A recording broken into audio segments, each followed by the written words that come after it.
درود رفقا، چطوری؟ امیدوارم حالتون خیلی خوب باشه و خیلی خوش اومدید به توضیح بازی DCS. آقا امروز اومدیم که بریم بهتون بخشای DCS رو توضیح بدم، ستینگشو و حالا همه چیشو. این تصویرهایی هم که میبینید و حالا چند تا جت اینا هستش. حالا بعد این ویدیوهای بعد احتمالاً حالا گشت زنی و جتینا درگیری باشه. برو بریم سراغ ویدیو. بذارید من بهتون توضیح بدم اول از این پایین. آقا اینجا گفتم دیگه بهتون تو ویدیو قبل اگه دیده باشید بهتون گفتم شما میاد مثلا حالا از این تصویر خوشتون اومده میزنید ست والی پی، میاد روی تصویرتون. حالا من مثلا اونو نمیخوام، مثلا میخوام F16 باشه، میام میزنم همین F16 ما هستش. یا مثلا میخوام این هواپیما باشه، این هواپیما قدیمی میاد واسه اینم خفنه. حالا میتونیم همین بمونه. این ویدیو خیلی دیگه طولانی نیست، یه ویدیو مختصره. میذاریم GF17 باشه. بریم اول از ستینگش، زیاد پیچیده نیست ستینگش. اینجا یه عالم حالا تنظیمات هستش که حالا ما با این چندتای اول کار داریم. آره دیگه ما این چندتای اول کار داریم. خب این سیستمی که تنظیماتتونه من اینجا زدم حالا مدیوم، برای من همه چی رو مدیوم چیده، یعنی میتونم بگم لو، ولی نمیخوام همون مدیوم میچینه. اینجا هم که کنترله، شما میاد اینجا لازم اگه از اینجا تنظیم نکنید بهتر برید روی همون جتی که میخواید. بهتون توضیح میدم دیگه، واسید بریم توضیح بعدی هم که زیاد مهم نیست. بذارید آره شما گفتم شما میخواید میرید روی اون جتی که میخواید. مثلا من الان بذارید سوخو 33، آقا سوخو 33 رو میخوام. بعد حالا میاد اینجا سرچ رو میزنید، مثلا ببینم آیر نویسید و حالا اینا تنظیمات اصلیه. حالا اینا رو حالا بخواید میتونم بهتون بگم، ولی تنظیمات خیلی پیچیده ای داره.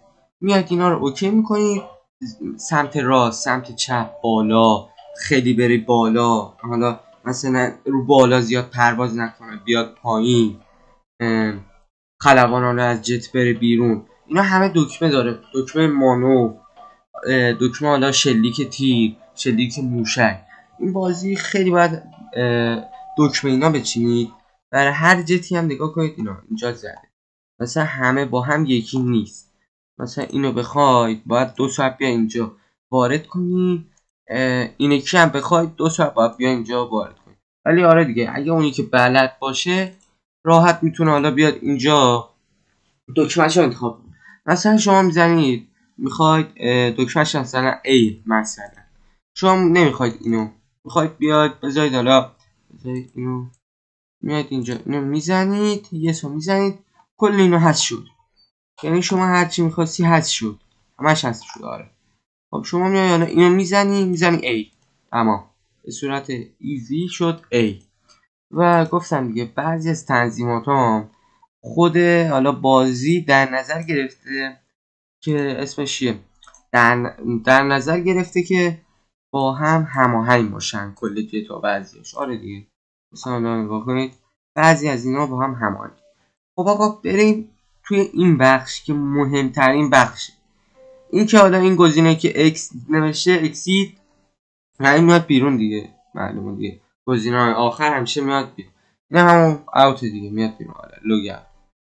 خب اینه که حالا ما میخوایم این کمپینگشه، یعنی فکر کنم آره دیگه کمپینگ داستانیشه. میتونید به بازی کنید. ما با بهترین بخشی که میخواید، یعنی شما نمیخواید این، میخواید یه جتی که مثلا خودتون دوست دارید سوخو مثلا 33 رو بذارید با سوخو 27 بجنگید، یا میگ 29 با F16 بجنگید. میاید تو میشن ادیتور کلیک میکنید و اینجا دوتا گزینه میاد. شما روی این میزنید، حالا یه فایلی رو در نظر میگیرید، ذخیره میکنید. من ذخیره کردم. میگه کشورتون کدوم میخواید، ما میگیم مثلا ایران، مثلا میگیم ایران. حالا تا لودینگ بشه آره دیگه میام خدمتتون. دوستان شما اینجا اومدید، وقتی یه صفحه حالا میبینید که حالا من اینو اونقدر بلد نیستم، حالا یه جزئیاتی از فیلمش رو دیدم توی آموزشا که حالا توی ویدیوهای بعدی اگه بشه میتونید خودتونم برید ببینید دیگه، نیازی نباشه که من بهتون توضیح بدم. و آره دیگه این اینجوریه به صورت نقشه‌ای. شما مثلا اینجا یه جت، مثلا یه جت از کشور مثلا آمریکا میذارید، مثلا حالا نه جت هم این یکی ها نیست، مثلا مال آمریکا بیاد یه دونه حالا چی بذاریم F14 میذاریم، یه دونه حالا اینجا میذاریم. حالا فکر کنم اینجوری باشه دیگه، دقیق من نمیدونم چطوریه. بیاید بک بزنیم. آره دیگه این نمی‌کنه. بریم حالا آره.